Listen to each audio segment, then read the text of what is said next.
Just want to make 3 points in closing. The first is that Americans want the EPA to be doing more to stop climate change, not less. And yet we heard from a number of our colleagues on the GOP side today, as well as from Project 2025, that EPA's rules are hurting Americans. But that's not the perspective most Americans have. Most Americans want the EPA to be doing more. We have a philosophical difference or a scientific difference. We believe that climate change is real and is a dagger pointed at the throat of humanity. And too many of our colleagues agree with the erudite gentlelady from Georgia who calls climate scientists and most Americans, by extension, climate cultists. We heard it twice from her today. Well, if there are brainwashed cultists on the issue, it is the people who are following the conspiracy theories of QAnon and assert that scientists like Dr. Fauci are trying to invent diseases. That's where the cultists come in. Secondly, a number of our colleagues wanted to lecture you, Administrator Regan, about the role of agencies, which are, of course, indispensable in implementing the will of Congress. That's why Congress set up the EPA. That's why Congress set up the National Labor Relations Board. That's why Congress set up the Department of Justice.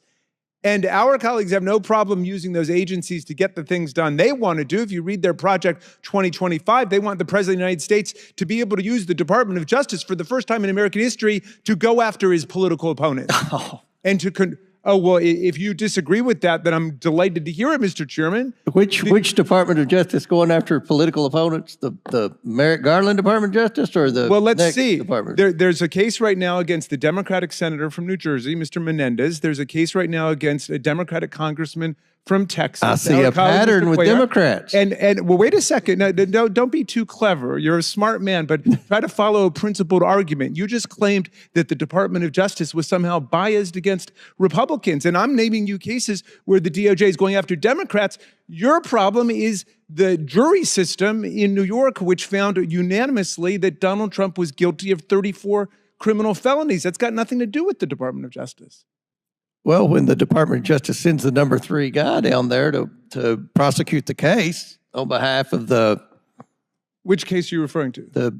The Trump case that you just referred to. You're talking about the District Attorney Bragg's case in New York? The number 3 guy went down to New York. All right, well, we'll have to take that up at another point, but I'm talking to you about what former President Trump says he wants to do. And if you think it's outrageous, then I am delighted to hear it, that he would use the Department of Justice. No, I just thought it was outrageous you saying the Department of Justice under Trump was going to be weaponized when we believe that this Department of Justice has been pretty darn weaponized. Well, what is the proof of that? I just named you 3 cases where the Department of Justice is going after Democrats. And I mean, that's a very serious slur against the Department of Justice and the Attorney General. I stand by that. You stand by your slur then. Well, I would love us to have a complete hearing then on whether or not it's true, because I think it's wrong. And in fact, really, it's just setting the stage for Donald Trump to try to use the Department of Justice as an instrument of persecution against his political opponents, real or imagined. Well, we don't know if Donald Trump's going to be president or not. Are you throwing in the towel, Mr. Raskin? No. I certainly hope he doesn't try to steal the election the way he did last time. And I hope we'll be prepared this time. So you're an election denier, Mr. Raskin. Oh, no. I don't deny it. I affirm that Joe Biden beat him by more than 7 million votes, 306 to 232 in the Electoral College. We know that happened. And yet, I hope you're not an insurrection denier, because you were there with me that day when they came in chanting, "Hang Mike Pence." Do you remember that? I remember January the 6th. You remember them chanting, "Hang Mike Pence"? Them trying to overthrow the election? Unlike you, I have never not voted to certify an election. I'm sorry? Didn't you vote to not certify the 2016 election? The 2016 election, I simply spoke against irregularities. I didn't try to overthrow the government of the United States. I didn't try to get the vice president not to do his job, and I didn't even go to a senator. But I've always voted to certify elections. I just want to state that for the record. So then you would agree then that Donald Trump lost the 2020 election? I voted to certify the election. I've said that a million times. When the 50 states. Did you say once that Donald Trump lost the election? I have said that. When the 50 states certified the election was over. Now we've gone over. Do you want to conclude? Let's get off of this. Good EPA. I will. No, I don't mind the diversion, Mr. Chairman. But let me just say this: on the question of agencies in America.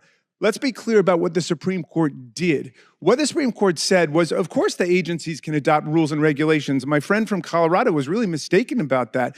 The agencies, even under their terrible ruling, can continue to adopt and promulgate regulations and rules under the notice and comment process we have.